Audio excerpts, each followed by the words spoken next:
যদি কেউ সকালে 3 কুল 3 বার করে পাঠ করে, সূরা ইখলাস 3 বার, সূরা ফালাক 3 বার, সূরা নাস 3 বার যদি কেউ পাঠ করে, সন্ধ্যার আগ পর্যন্ত সারা দিনের জন্য ওই পাঠকারী ব্যক্তি আল্লাহ তাআলার জিম্মায়, আল্লাহর হেফাজতে, আল্লাহর নিরাপত্তায় সে চলে যায়। যত প্রকার অনিষ্ট আছে, ক্ষতি আছে, দৃশ্যমান ক্ষতি, অদৃশ্যমান ক্ষতি, সব ধরনের ক্ষয়ক্ষতি থেকে এবং আকস্মিক বিপদ থেকে, মুসিবত থেকে আল্লাহ রাব্বুল আলামিন ওই ব্যক্তিকে হেফাজত করেন, যে ব্যক্তি ইয়াকিনের সাথে, ঈমানের সাথে, দৃঢ়তার সাথে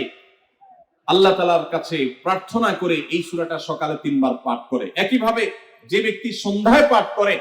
মাগরিবের আগে বা পরে, আসরের পর থেকে নিয়ে মাগরিবের আগে কিংবা এশার আগ পর্যন্ত পুরো সময়ের ভিতরে যদি কেউ এই 3 কুল 3 বার পাঠ করে,